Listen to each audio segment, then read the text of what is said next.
My name is Chris Gehrz. I am professor of history at Bethel, and I've been here since 2003. I loved history before I knew I loved teaching. Right? The first book I remember reading was a Civil War kind of illustrated history. The first trip I remember taking was to Washington, D.C. and Mount Vernon.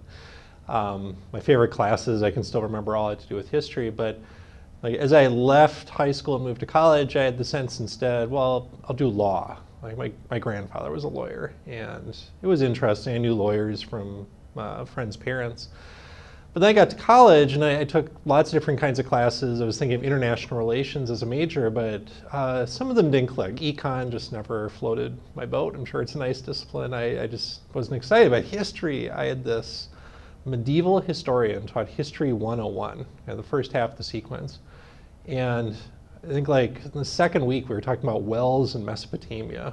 And I remember, I don't like ancient history, but all of a sudden it was I kind of came alive. And then when she got to the Middle Ages, we read sections of the Domesday Book from English medieval history, and she talked about Monty Python. And then I was I look forward to that class 3 times a week. And I took the second part of it in the spring, and it was modern European history. And we listened to Beethoven and talked about the French Revolution and the Habsburg Empire and World War I. I kind of realized this is what I meant to do. And then it was, well, it's not just history. I remembered then, there were moments where I had a kind of teaching role. I often tell the story of being in 3rd grade French class. And it was a little school, and so teachers did double duty. And my history teacher also taught French. And she had heard I was reading this book about, it was either Napoleon or World War II. And she said, hey, Chris, come, why don't you talk about that? And apparently I got up and for 15 or 20 minutes used the map of Europe that scrolled down and kind of walked the whole class through the campaigns of Napoleon or World War II.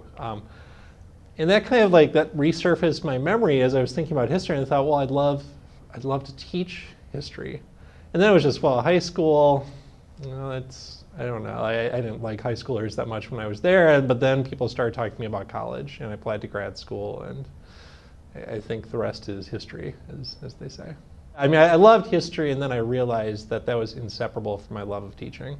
And so when I was in grad school, it became really clear to me within a year or two, I had a lot of peers who loved history, but they couldn't stand the idea of teaching. Their dream was to have a job with as little teaching as possible so they could write as many books as possible.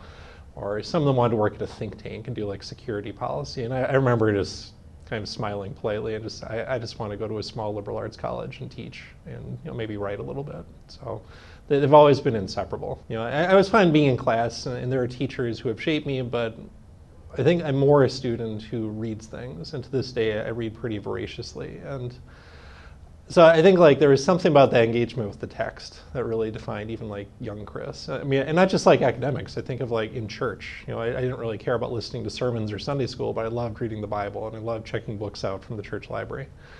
So I think there's that. I think there then is a little bit of as a student, I was probably lost in my thoughts a lot. And I don't know that I was especially active in class, although I also have memories of simulations, kind of coming alive at the possibility of, we wrote a colonial newspaper and kind of dyed it with lemon juice to make it look like parchment in 7th grade U.S. history. I remember there were some kind of hands-on things where that was great. And I definitely know that travel has always been part of it. The moments I remember most were that trip to Washington and to Mount Vernon, and then a couple more trips like that. And simultaneously, the great regret of college is I didn't spend a semester in France, which I had the chance to do. And so I think a student, I'm very bookish, but also there was a sense of place too that mattered a lot to me. It made me maybe a little frustrated to be stuck in a classroom when I could be going somewhere. I'm very introverted. Which probably surprises students who only know me as the guy who gets up 6 times in a semester to give a big lecture in CWC, because I'm really comfortable speaking in front of big groups, but it's exhausting. And having a stretch of 3 classes in one day, I can get up for each of those, but it's exhausting. And so the fact that I'm in such a people person kind of profession probably doesn't fit with what other people know of my personality, except, I'll put it this way, I was thinking earlier today, I'm not sure how people do jobs where there's not kind of some sense of a greater purpose. And I always feel it sounds terribly elitist of me to say, well, you're just doing a job. But there is a sense in which I crave purpose and meaning, and it's more important even, dare I say it, than paycheck. Right? Like I saw a study recently saying that college professors, compared to similarly educated people, earn about 15% less.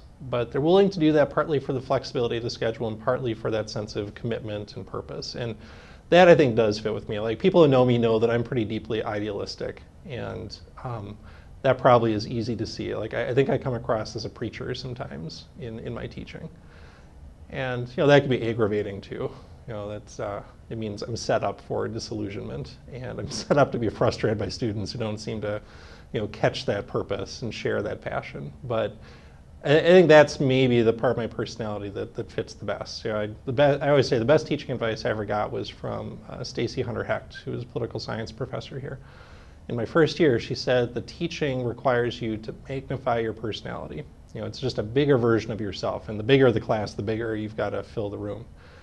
And so in some sense, in probably ways I don't understand, like the person that my friends know in 1 or 2 person interactions is magnified in like a 140 student CWC lecture or a 30 student World War II discussion. The one teacher who has shaped me the most is named Maureen Conway. And I first met her when I was a 3rd grader. I had actually changed schools in the middle of the year from local public school to a kind of new progressive private school. I'd gone from 2nd grade to 3rd grade. And I had to start taking French, which I had never studied before, and it was a terrible transition. My parents tell me I lost 10 pounds. Like, it was traumatic, but Madame Conway at that point met with me separately outside of class, recorded tapes for me to practice with, and so it was my first moment of seeing what it looked like for a teacher to pour herself into a student.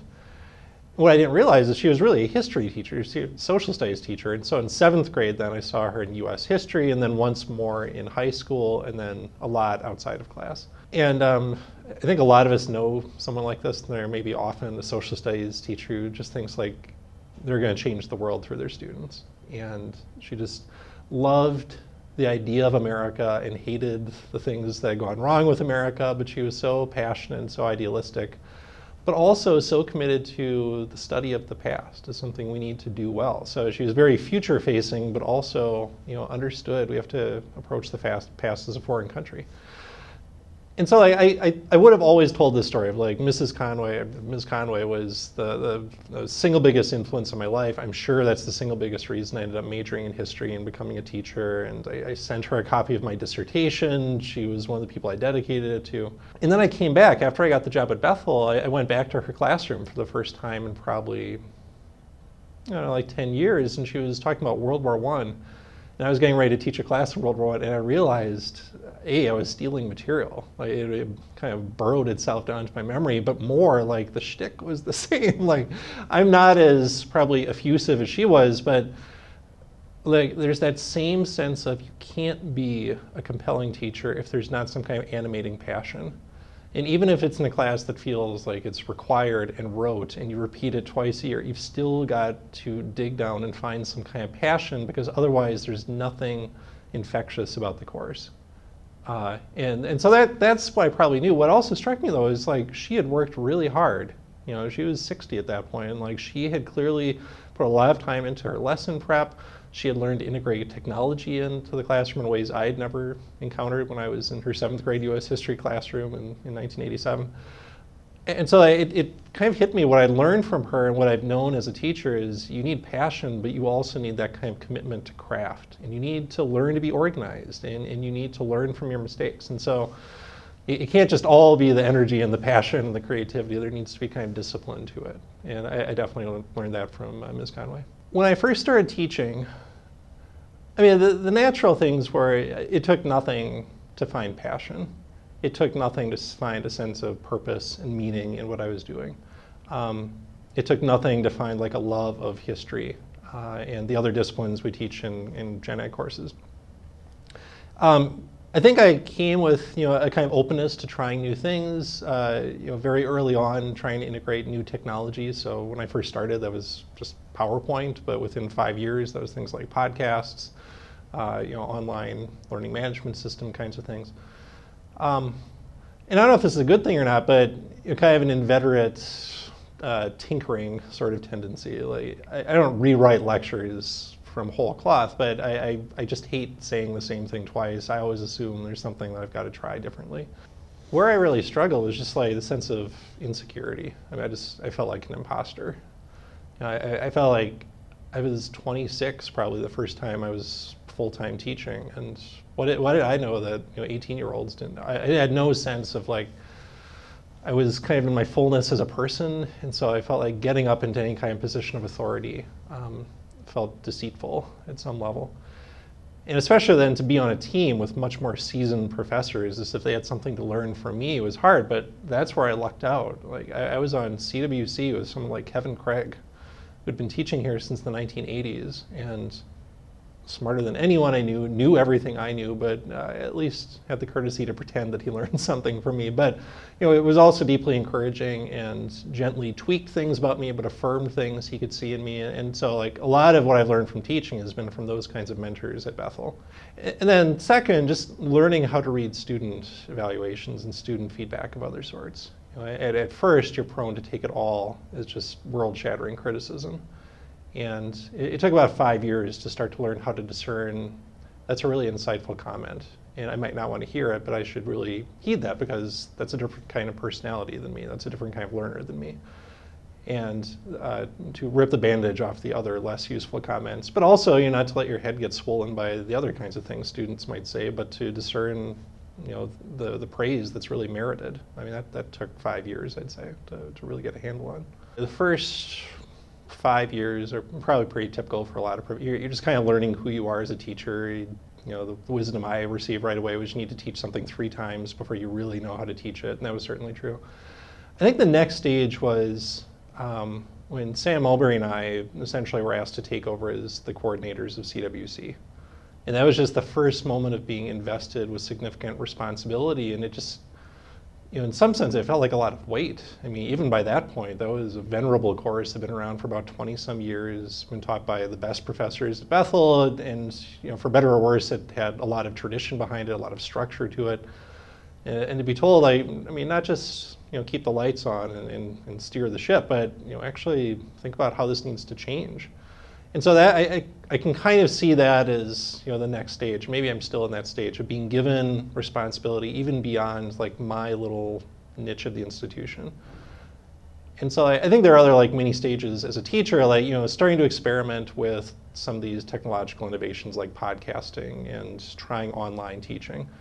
I think like the first time I took a course to Europe was a pretty big moment, but I think mostly in a sense it ratified. I mean, taking people to Europe affirmed things I knew I did pretty well, but it helped me see more clearly why they worked and gave me ideas for what to bring back into the classroom. So I don't know if I've moved on to the next stage. I keep feeling like there's got to be, there's kind of end of career stage that's off in the distance, but I'm kind of on the lookout for what the next stage, because I'm still helping coordinate CWC. I've been department chair. I've been on like the Gen Ed committee. I've developed new courses. Like I've gone through a lot of those kind of mid-career things, and I feel like I'm still there. I knew in grad school I wanted to be at a place where teaching was the most important part of the scholarly vocation. And not only did I come to that place, but I came to a place where I know all sorts of people who hold that view. And it doesn't mean they don't care about research or writing, because most of them do, but their first priority is teaching. And so, I mean, it includes people who aren't here anymore. It includes Kevin Craig, I've mentioned. Was really my first mentor, simply because we got thrown onto a CWC team together, and 2 other members of the team, for different reasons, couldn't be there the first month, and it was just Kevin and me trying to figure out how to do CWC. It was G.W. Carlson, which is odd because I didn't really see him teach a whole lot, but he did so much else to shape my sense of vocation, my identity, my interest in pietism, obviously, and what that means for me as a teacher. I think Stacy Hunter Hecht was just an enormous influence on me because I got to teach side by side with her. And she was great, giving me advice, but in puncturing things about me, but also, equally as significantly and very subtly at affirming things about me and kind of helping me grow into my confidence as a teacher. And so there's a whole wave of people who have left. But then there are the people I get to teach with all the time. Like Sarah Shady is just about the best teacher I know, and she just seems effortless at integrating discussion into lecture. I mean, we're so conditioned to act as if these modes of teaching are at war with each other somehow. And for her, I mean, they're they're a Mobius strip or something. You know, just she seamlessly moves from that lecture sage on the stage mode into, now what do you think about that? You know, let's talk about that. And she's really good at affirming what a student says, but then pushing it. You know, it's a good kind of Socratic philosopher trick, I think, of like, that's right, but have you thought about this instead? I just admire Amy Poppinga and the kind of passion she brings to really disparate fields. I mean, she teaches Islamic studies, environmental history, she does CWC, she's done American civilization, and I mean, she is the epitome of that, like, magnifying the personality in the classroom. And I just feel lucky that I get to see the kind of outside of the classroom version of the personality. I mean, I think my biggest hero as a teacher is Sam Mowbray, and partly because he would disclaim any sense of being a great teacher. And he is such a good example of how service and teaching are two sides of the same coin. And again, we create these categories as if they're disparate.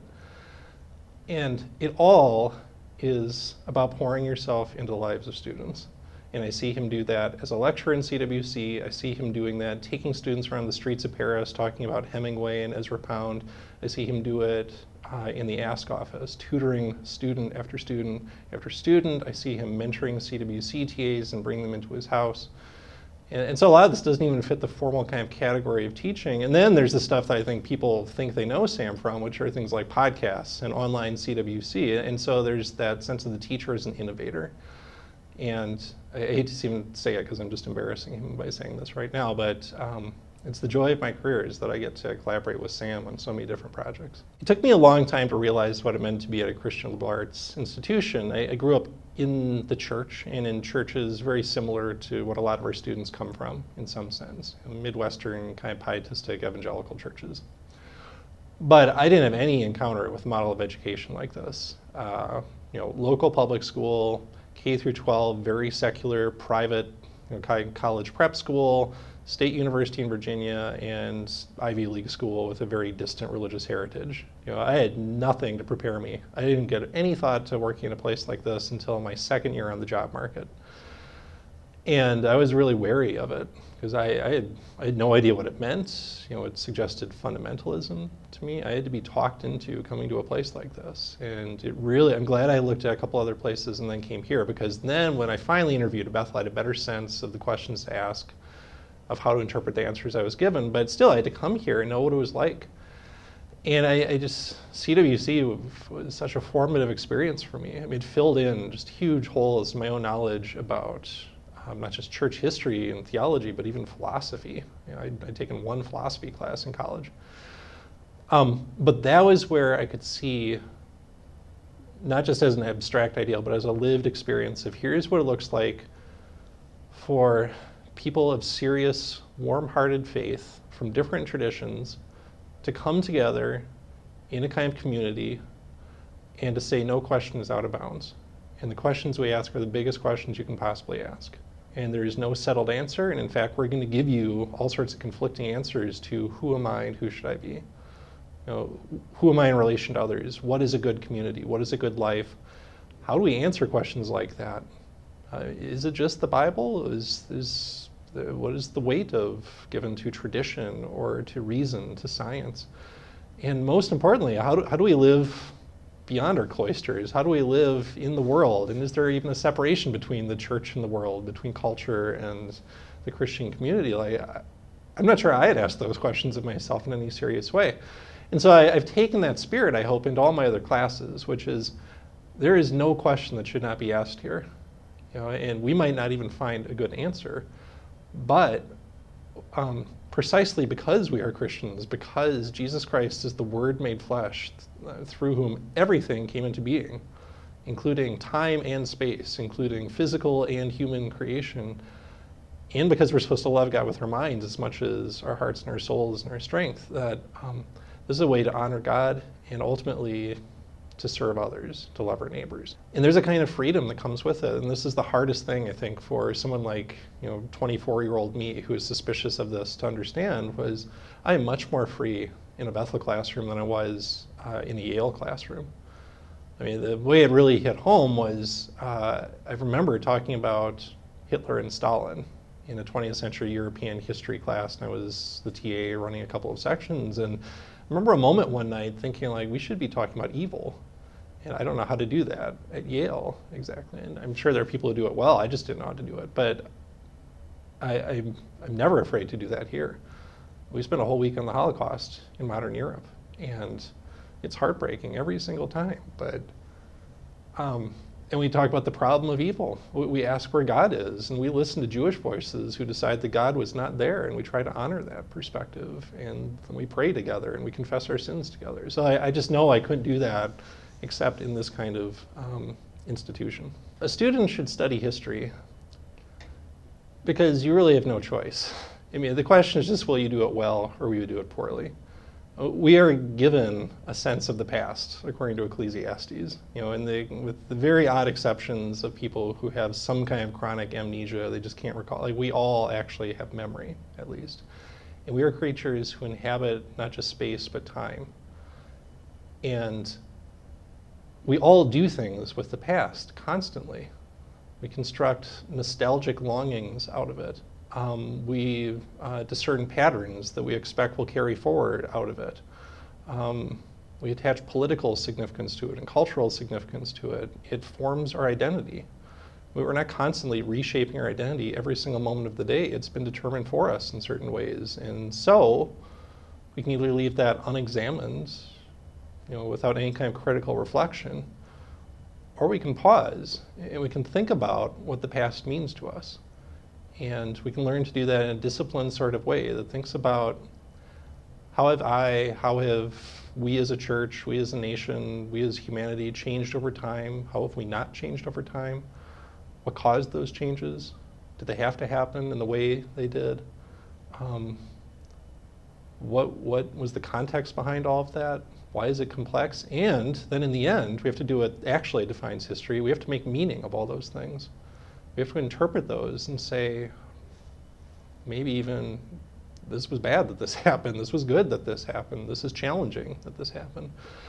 So, I mean, I think we call it a certain discipline that has certain kinds of ways of thinking, certain methods, certain types of evidence, certain expectations, rules for the game that we call history. But even like in our history class, I don't want people to feel too bound to that. I instead want a kind of sincere, thoughtful, patient reflection on the meaning of the past. And most of our history majors will not be doing that professionally or vocationally, but we will all do it in some way. And you ignore then history at peril to yourself and to the church and to our nation and to our world. I'm biased, but I think it's perhaps the most important thing we do. All other disciplines depend on it. But were this not to exist, there's not another discipline that can do what it does, because no one else lives just in the present or just in the future. We all have to start with our past. And so I think we really are at the core of what it means to do certainly a liberal arts model of education. For some students, the reason you should study the past is because you've been given a passion for it. I mean, you, in a society that doesn't seem to care about the past, just can't help being excited about visiting that museum, or picking up that book, or even playing that video game, or watching that movie. And so for some of us, there's a deeper kind of longing, attraction to the past that we need to pay attention to. And think critically about that, but we need to value it in a society that does not tell you to value that in any way. And not to value it too much, not to let it control us, but to honor that and to then find ways to hone that interest and to challenge it and to expand it and to realize, do it with people who have different kinds of interests and different kinds of pasts too, and not simply to follow your own very particular interests, but to do it in community, I think is very important. It matters that students study the humanities because they're human first. I mean, in the same sense, we study humanity through science, of different sorts. We study through arts, but the humanities, so what I mean by that is history, English, philosophy, languages, rhetoric. I'll leave the arts out of it for now, but certainly those fields. And at Bethel, I think we fold biblical studies and theology into it.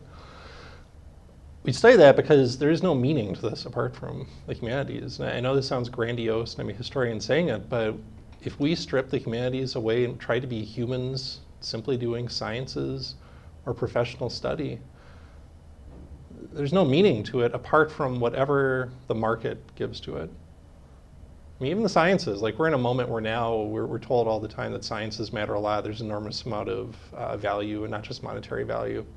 That changes. that can go away. I mean, I think there's more intrinsic value, but we need the humanities to ask questions about why these things matter and what we're being prepared for and what a good life is like and how we treat each other and how we're shaped by our context and by our past and how do we think well about all these things and what is our relationship to God and what does that imply for our relationship to each other. I just don't think other disciplines can do that on their own.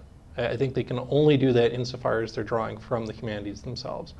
Now, I think the humanities have a lot to learn from the other disciplines as well. You know, modes of reasoning, thinking about the ways in which we serve others and we prepare for lives of service. I think, we'll talk about the arts and creativity and beauty. Like, I don't think the humanities can exist in a vacuum by themselves, but I really do think if the liberal arts is the core of the core has got to be humanities if humans are doing it. I think the fine arts are the thing I noticed first about Bethel when I came here.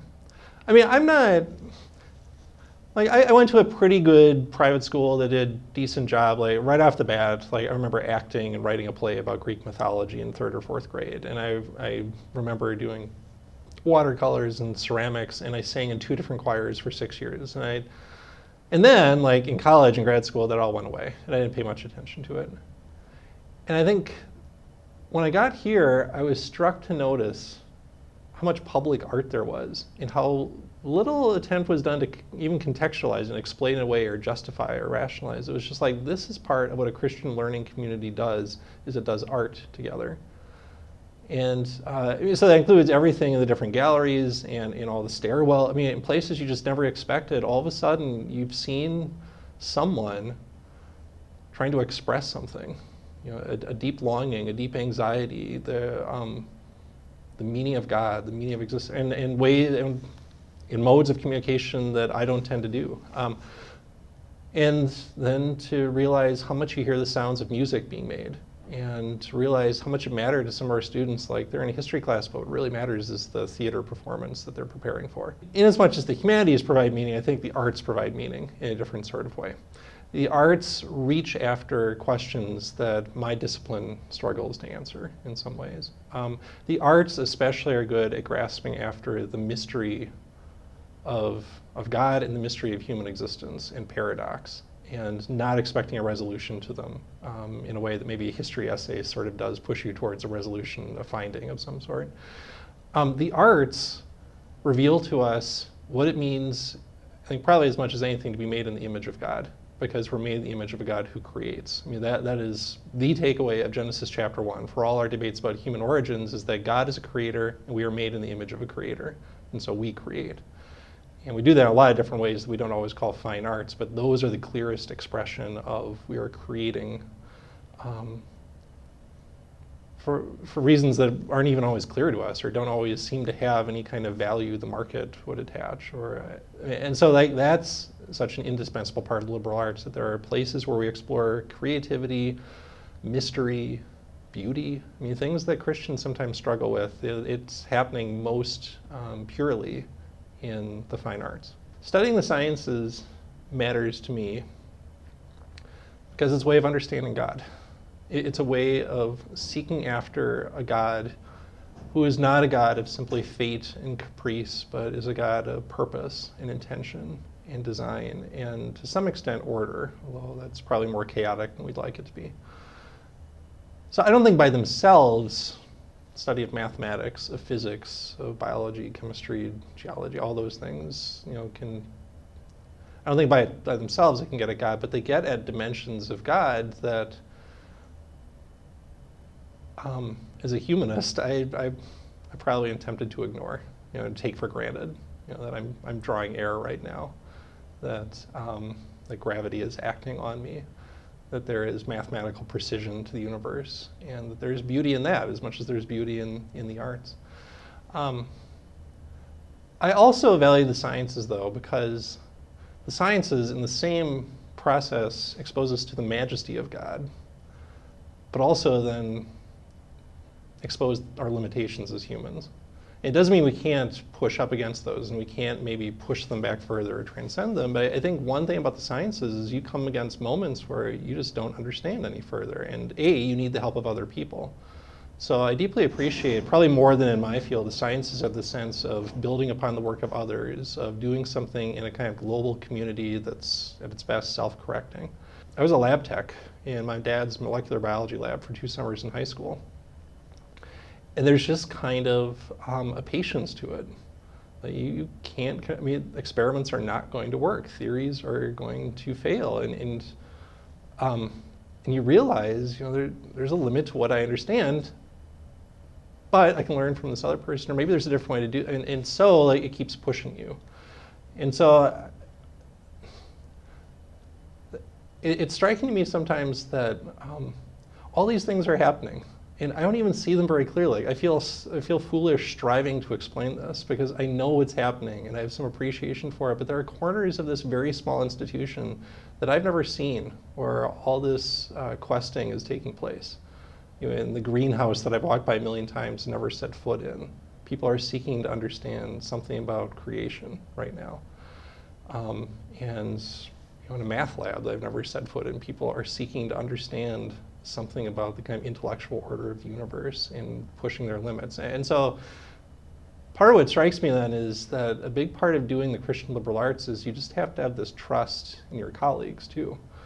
That in some grand sense that I can't see, we're all working together. In our library carols doing research, or our labs doing research, in our interactions with students, this is all in some ways working together for the good. Is teaching an art, a craft, or a science? I'll just show my cards. I will say of those 3, teaching is least a science. I think there are ways that we can study how teaching works. As a historian, I believe really deeply in complexity as an organizing way of thinking. And so I am almost tempted to believe that teaching has irreducible complexity because it's, as my graduate advisor said, molecules with minds of their own. I'm generally kind of suspicious of our ability to reduce any kind of thing that's fundamentally about human interactions to some kind of science. Because there are certain classes I've taught 30 different times, and every single one of them, even though it seems from the outside to be 99% exactly the same, is fundamentally different because at the very least, the 17 students in my CWC discussion section are all different. The way they interact with each other is different. I am different than I was. I'm fundamentally changing in certain ways. The world beyond us is changing. So even though it seems like the history is the same, the narrative is the same, the number of tests is the same, I'm just suspicious. I think the number of variables is so great, I'm not really sure how to think of teaching as a science. And so probably to a fault, I tend to view scientific studies of teaching with a great deal of suspicion. And am not prepared to act on the applications that they would be suggested. So obviously then I think teaching is more of an art and a craft, and I'm not even sure how to differentiate between those two. So I'll just say it's a craft in the sense that it's something that you need to hone over time. So it's artisanal. It's not something everyone can do. I am firmly convinced not everyone is meant to be a teacher, and you can't just give them best practices and give them a little training and say, now you're going to be a great teacher. I really think it's a calling. And it's a spiritual gift. That's the New Testament, right? And so in that sense, teaching is about recognizing that giftedness and then finding ways to hone it. And some of that's formalized education. Most of it is experimentation, it's observation, it's conversation with fellow teachers, with students. It's feeling your way towards a better solution to something. And so in the end, maybe that then pushes it ultimately to art. First of all, it is creative. Every time I've had the chance to develop new classes, and I've borrowed ideas from people, but in a sense, every new class is a blank canvas. I'm the palette that I'm working with is not entirely open to anything. If I'm teaching a modern Europe course, I've got to start with a certain time period and certain geography, but the first thing I ask is, well, what is modern and what is Europe? So there's a great deal of openness to it. And it's art then also in the sense that I do think then there's a kind of genius to it. I really don't think all art is equally good, right? I think we all have a kind of flicker of recognition of when we see art that is truly wonderful. And I think that's probably true of teaching. And I think that's why we can all answer that question of who is the best teacher you ever, there is something about that person that I don't think could be handed down through best practices or even identified through a scientific study. There's a kind of flicker of genius to it.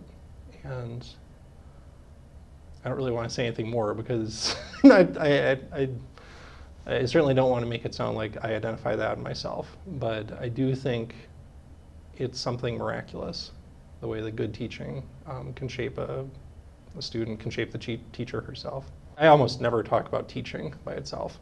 Teaching is only meaningful as part of the larger project of education. And partly I say that because we're in a moment where sometimes teaching and learning get set in opposition to each other, as if somehow the teacher needs to die so that learning can happen. Or like in our promotion and tenure criteria, teaching and service and research get differentiated. And they're dissimilar in some ways, but they're fundamentally connected to each other. They are all part of a larger project. I can only teach because other people have done research, and to some extent because I've done research. I mean, that's why I have anything to work with in a history classroom. People have been studying that in a disciplined fashion using evidence, analysis, and interpretation. I can only do what I do in a classroom because people here are serving in ways that I don't see, and I can only teach because my students are committed to learning. And then you can flip all those different things. My students can only learn because I'm committed to teaching. And so I tend to resist the notion of just talking about teaching. I'm much more comfortable talking about education or about the liberal arts as a broader kind of tapestry in which teaching is one important thread. I love to dabble in metaphors for especially the liberal arts, right? Because it's so hard to explain to people what the liberal arts are, why they matter, and so I reach as a good humanist for metaphors. And so, one I really like a lot as a historian is that a liberal arts education is like a medieval cathedral. So why is it like a cathedral? First of all, it's built up over a very, very long period of time. And honestly, it's being renovated, it's not static. But it's a generations-long process. You begin it, I don't even know who the first person to begin this person was, but they began it knowing it would not be finished, right? And I'm going to take it up knowing it will not be finished. And so there's a sense of you've inherited something, you're handing it off to people. And part of what I try to force myself to think about is, as a college teacher especially, we want to claim all sorts of things that we're doing with our students because we live in a culture of evidence and assessment in which there are outcomes and we have to demonstrate our worth and our success. And I want to say they've done a lot of learning before they came here. Especially now that I've been a parent for a few years, I understand how much all those 18-year-olds have been shaped in fundamental ways before they get here. Now, part of what we're doing is not necessarily unlearning those things, but at least questioning them. But a lot of parents, a lot of coaches, a lot of mentors, a lot of pastors, and a lot of other teachers have been shaping these people. And so in that sense, it's a cathedral. That part of the structure has been built up as I come in and then put my stamp on it. It's like a cathedral because a lot of it is anonymous. Maybe someone will remember something of a class I did, but I'm doing a kind of labor in which, I shouldn't expect recognition. I shouldn't expect fame for it. Instead, it is a kind of like artisanal craft in the same way as a stonemason or whatever you call the people who made stained glass. They didn't sign those things, right? Or if they did, it was as part of a guild, as part of a larger collective. And I think that's really important because otherwise there's a lot about education that can feed the ego. That I stand up in front of a room and I give the grade, and right, we need to remember this is a generations-long process that a lot of people are working on. And most importantly, it's to the glory of God, right? In the sense the medieval cathedral is supposed to lift you in a sense beyond this world. I think there is something about a Christian liberal arts education that to some degree lifts you beyond this world, or at least causes you to contrast this world as it is with this world as it was created and this world as it's meant to be. And so there is something transcendent about what we're doing. The second metaphor I feel less comfortable with, but I think there's something there, and that's World War II and the Holocaust. So when I teach my World War II class, I use the Ken Burns, Jeffrey Ward documentary series, which is mostly good. Like, there are problems with it, but one of my favorite parts comes near the end, when he's interviewing Paul Fussell, who eventually became a great literature scholar, was Dan Ritchie's mentor, wrote this great book on the Great War in Modern Memory that all of us read in the 90s. But Paul Fussell, during the war, was just a young guy, I think from Pennsylvania, who was an infantry lieutenant. And he reflected on being told by Dwight Eisenhower about D-Day. And Eisenhower said it was this great crusade we're going on. And Fussell said it was a dud. Right? Because all they were doing was gambling, drinking, womanizer. It was a great adventure, maybe, plus there was a sense of fatalism. But like, there's no sense of there's a greater purpose to it. It was just the adventure, right? And they may or may not die. And then there's a moment where he talks about coming into Germany in like February, March of 1945, and his unit happened to liberate a concentration camp. And I forgot what he said exactly, but I don't think he knew that was there. He certainly wasn't fighting for that purpose. Like, almost no American soldiers were fighting for liberty, for democracy. They did surveys. That was never what they said. They certainly were not fighting for Jews. They were not fighting to end the Holocaust. And he got there, and I can't talk about it without crying, but because that's what happens to him, is he said, like, he got there, and to his surprise, he realized like, it was a crusade, like there was purpose here to it.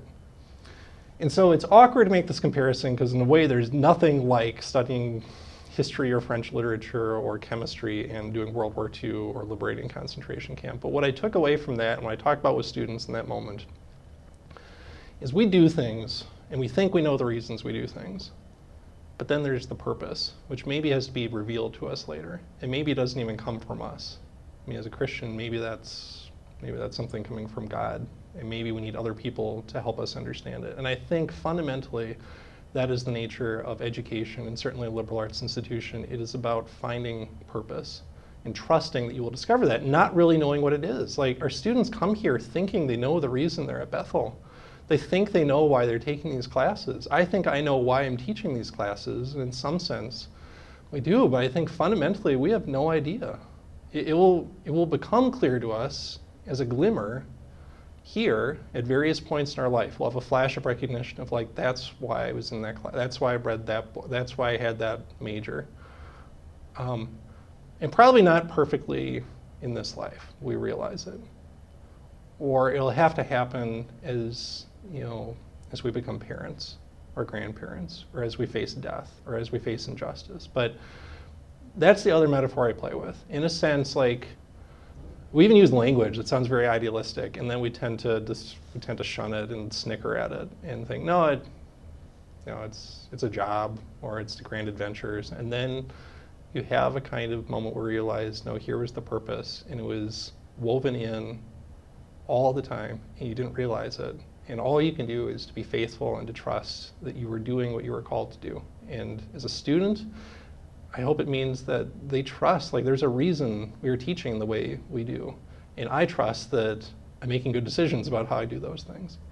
And I trust that even in moments where I really doubt this place and what I'm doing, or doubt my discipline, or doubt my abilities as a teacher, that there is purpose in it. And it's just very unclear, and it might take 50 years to realize what that is. So when students come into my classroom, I have some expectations, and then I also want to think about what are the things I don't expect of them. I don't expect they love whatever we're going to do as much as I do. And that's partly because I teach a lot in gen ed. So to a degree, a lot of my students are there not really by free choice. Certainly in CWC or inquiry seminar. I mean, even if they take World War II with me, that's to fulfill an objective. I'm not sure they really want to be studying history, even if they think they're drawn to that. But I don't want to expect of them they share my passion. I do expect of them, first of all, that they will work hard. I mean, I don't understand at a place like this where such a large percentage of the students are athletes or musicians or performers of some sort, where they spend a lot of time engaged in disciplined activities, where they've got coaches emphasizing work ethic, that they would then come into a class and think they don't have to work hard, when this is by far the most important thing they're doing if they're at a university. So I feel pretty comfortable saying I'm going to expect hard work of this. You know, if passion motivates that, that's great. If just like an intrinsic sense of work ethic motivates that, that's great. And as a last resort, if all the incentives that penalize lack of hard work are going to incentivize it, that's fine too. Willingness to be challenged, you know, at least an openness to this is going to push you, and that could be a lot of different ways. For students, it's, you know, simply taking a CWC test is hard, you know, and like studying and amassing information and retaining and fine pattern, that's hard. For some, it's like the conceptual challenge.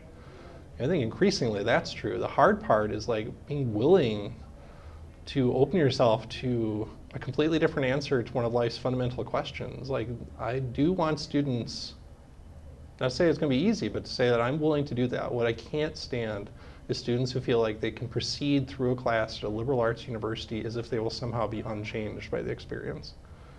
And like, it can just be a box they will check off and they will get a certain grade that they've earned. Like, I do expect at some level you come here because you want to be open to being challenged.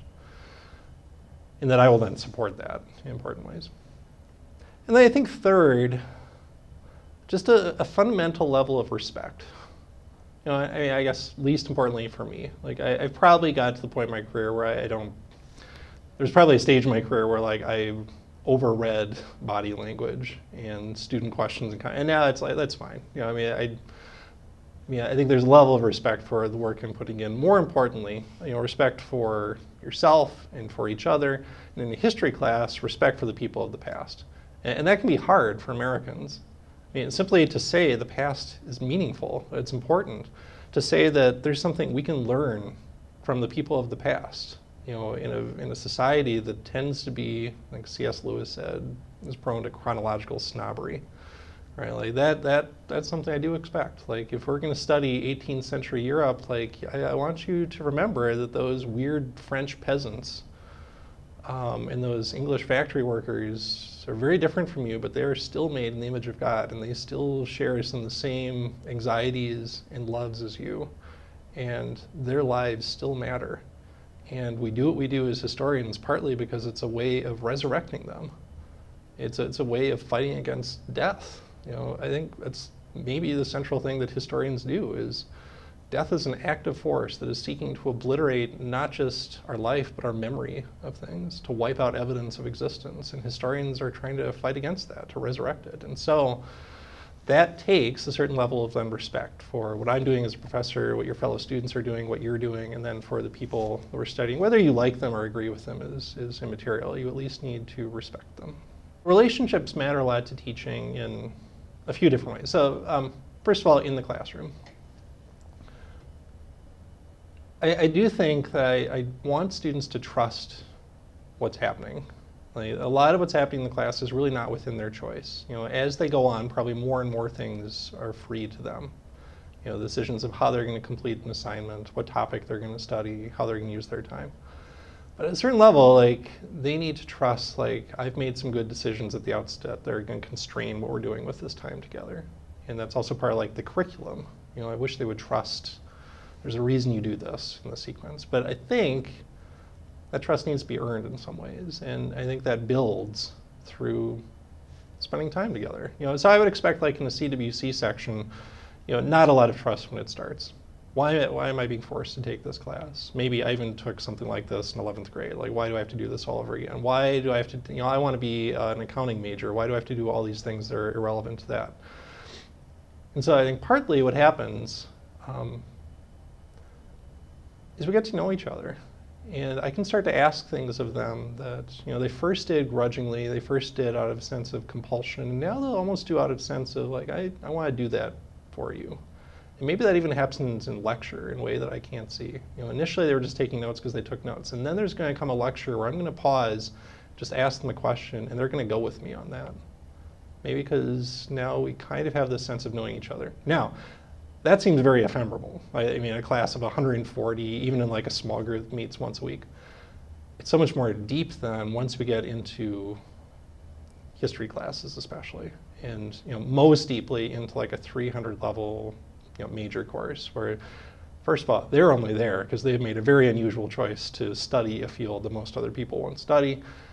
And we're small departments, they probably had me 2 or 3 times. Like there, I can start with a level of trust, and they'll go with me, and we are really going to get to know each other well.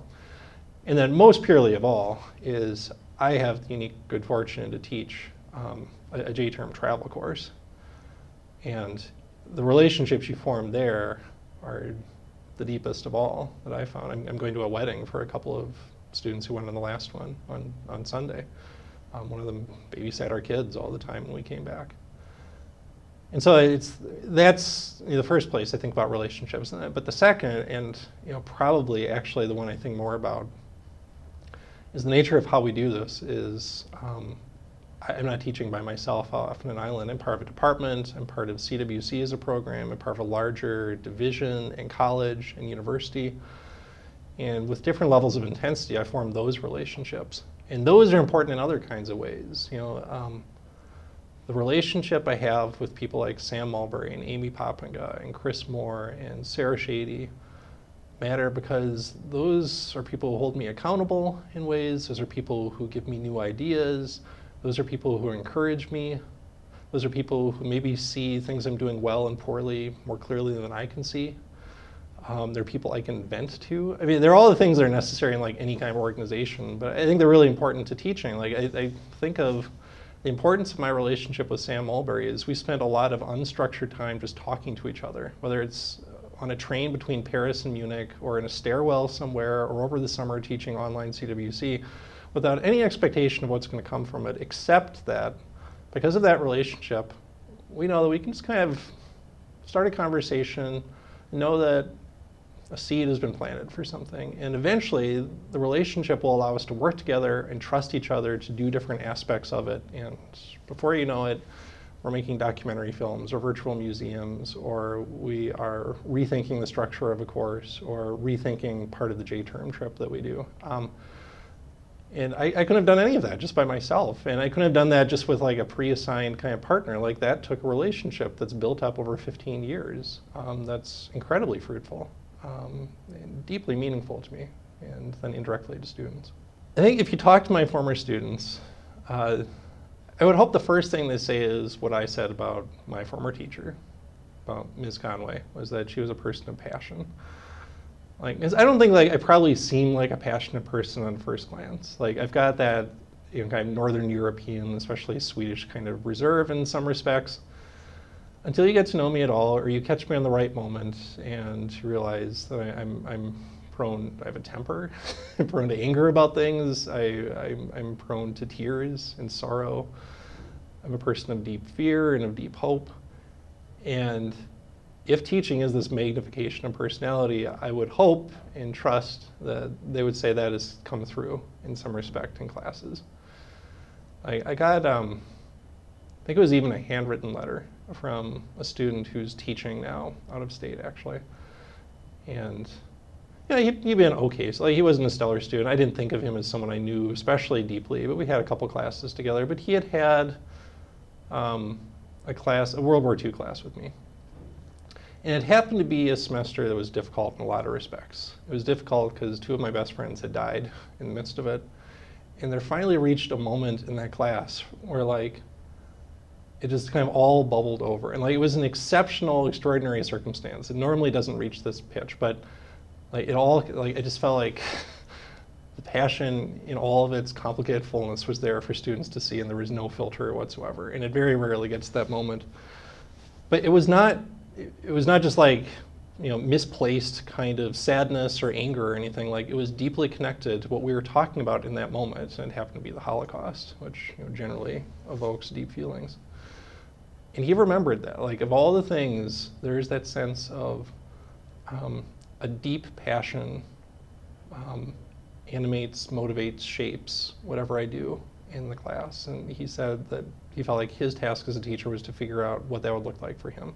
It'll look different for him because like he's a middle school teacher where he has a lot less freedom in designing these experiences. He's working within a curriculum given by a school district or a principal or a department. And that looks different at that developmental stage of how you relate to 13-year-olds versus a 20-year-old history major. But I hope they all have some sense of like, this does not come from a place of I'm doing it because it's my job, even though it is my job. I'm not doing it simply because I don't know what else to do. I'm not doing it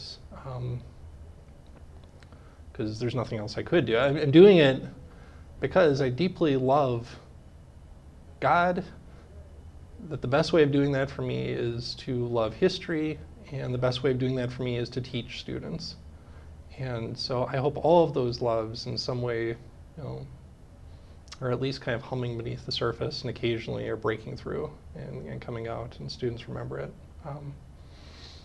Because like I'm not the kind of person who's always shouting and screaming. I'm not always, it's not always above the surface. But I think students who have had me a few times recognize it, and they can start to see it in a lot of different ways. If I were going to give advice to new teachers, the first thing I would say is you've got to find a trusted mentor of some sort. You just can't do this by yourself. And so hopefully you're part of a team. That's the best way this happens, because I mean, you have a shared investment in something, you hold each other accountable. But whatever it is, you need to find someone whose opinion you respect, and you need to give them a glimpse of what you're doing. And you need to be able to listen to what they say. And if they're good, they're going to be probably encouraging most of the time. And then they will find one thing to tell you to maybe try differently. You know, that's the best feedback I've ever got or I've seen given, is people in CWC who would go up to a colleague after a lecture and say, that was fantastic. And let me tell you 5 reasons that was fantastic. And then, hey, have you thought about trying this instead next time? And so you need someone like that. The second thing is you need to view this as a long-term process. Yeah, and it's very hard because I took everything to heart my first year, but you have to remember you're going to do this more than once. In fact, you need to do this several times before you have any idea what you're really doing with it. And you need to do something that, again, I think Americans are especially bad at, is you need to take a long view of this. Of you're going to be doing this career probably for 40 or 50 years. You're going to be teaching that class how many dozen times. And at least wait like 2 or 3 times before you really make any kind of like ultimate judgments about it. Like you really need to give yourself license to try and to fail and to learn from those failures before you really can step back and make a kind of final assessment of this, I'm really good at this, or this class is really going well or poorly.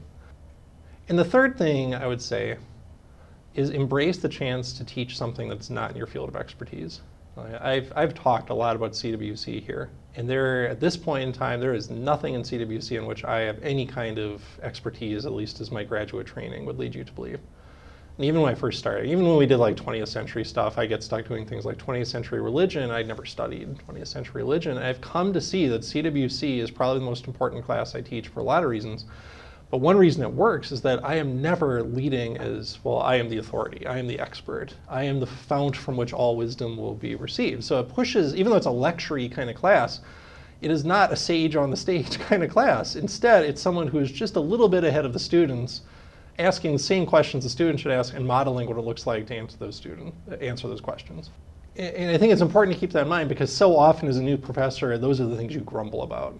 Those are the things, well, I would never choose this, but that's the cost of coming here, is I'll have to do that class instead. And instead, you need to flip that around and actually say, that's wonderful. You don't get to do something where you are an expert. That you instead get to do something where you're a little bit closer to being a learner. And that division between teacher and learner is fuzzier than it might be in your 300 level course, where you are tempted to assign your book because you are the content specialist in that class. No, those are great classes too. There's a depth there, but I think like especially as you're learning how to be a teacher and who your students are and what you're trying to do with them, I think in some ways it's easier to do in a kind of general course where you are pushed out of that comfort zone. Because like as a first year teacher, like to the extent you feel secure in anything, it's like well, I wrote a dissertation about that. I took 3 seminars about that, and so like you're tempted to think that's the most secure place to be as a teacher. Instead, you need to accept like the best place is the one that seems scariest, where it feels like you don't have that mantle of authority to protect you from the students and their questions. You instead need to embrace that kind of fear and redeem it somehow. My first advice for students is to learn gratitude. Like, don't take it for granted that you have come here. Like, people have sacrificed to make it possible. And that's a lot of different, I mean, it's probably your parents, not in all cases, but in a lot of cases, or there are people financially have sacrificed, but also like that is a moment to pause and kind of think about what has made you who you are, and to express that gratitude to teachers and coaches and pastors and mentor, whoever it is that shaped you. Don't just assume you're entitled to be here. You deserve to be here. You're one of 3% of the world's population right now who gets to do anything remotely like this. And over the long course of human history, it's a vanishingly small percentage. And you are not better than all those other people who will never get access to something like this. So start with gratitude. From that, you'll get humility. And you will then maybe learn the value of it. You will start to learn that despite all the messages you've received from lots of people, and that might include parents, and it might include your church, and it might include like our recruiting and marketing people, the reason you are here is fundamentally not about like, it's not a consumer relationship. You are not a customer.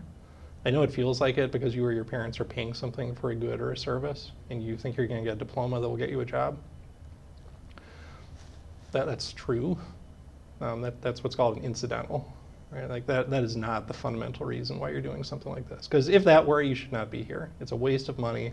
There are a lot easier ways to do it that are a lot cheaper that will get you exactly the same job other places. And so, out of that sense of gratitude and humility, embrace the fact that you are at a place where you have the chance to follow your passions. You can study things with a considerable amount of freedom. You have a chance to be a theater major or a history major, or maybe it is like a marketing major. Like figure out what that passion is and follow it, and find people who are going to feed it and challenge it and hone it. But also trust that there are things that you cannot choose that are also working towards the ultimate goal of being here, which is, it's a cliche we use too often, but it's fundamentally true. You are trying to become a more whole and more holy person. You are being shaped into the person God means you to be. And it will not stop here. I mean, you are not a finished product when you get that diploma from the president or it comes in the mail a couple months later. But this has, probably more importantly than anything since your very first couple years, has set you on a trajectory, has planted seeds, has churned soil, has given you skills. It's done a lot of what's going to shape the rest of your life. And if you really embrace that, and you both trust what your teacher is, what the curriculum is trying to do, and you find your passion and follow your curiosity, you do it out of a spirit of gratitude and humility, I am fundamentally convicted that God will work through that in ways that you can't even recognize probably. And it will help you love God, it will help you love your neighbors, it will help you understand who your neighbors are. They're not just the people who look like you and believe like you and vote like you. It'll help you be a better citizen. It'll help you be a better parent, a better spouse, a better friend, and yeah, a better worker too. But I just hope students have some capacity to recognize that. Because otherwise, if you don't think about that, if you don't challenge what you've been told, you're going to think this is just a transaction in which you are going to give X number of hours and effort, you will receive Y grade, and that will then lead to job Z. And what a small view of human existence for people who are made for eternity, not for mortality, for people who are not just of this world and its employment patterns and its market preferences. Like, there is so much more to being human, and this is your chance to live into that and to understand that and to set yourself up for the rest of your time in this life of being a human. And so that's a lot to take in. That's a terrible piece of advice just to kind of like sum up, but that's what it's about, right? It's so much more than what you've been told. And I'm so glad you're here to start to figure that out and to glimpse what that might look like. So Bethel, my advice to you is to stay the same and to become different, right? So become different in the sense that we have not figured it out, and we are supposed to be responsive to the needs of the world. I mean, that's the Christian mission. You know, it has never always been the same. It has always changed. Part of our job as a college is to ask better questions of what it means to be the church and what it means to be ourselves, and we should assume that we are getting things wrong, or at least that the circumstances around us have changed, and so we need to figure out how to be different. And I'm not telling you what that means, but we've got to have the sense of vocation and hope to believe that we can do that. But more fundamentally, because historians don't just think about change over time, they think about continuity. Bethel, you need to be the same. You need to be the Christian liberal arts university that, I don't know if you've always been, but you became at a certain moment.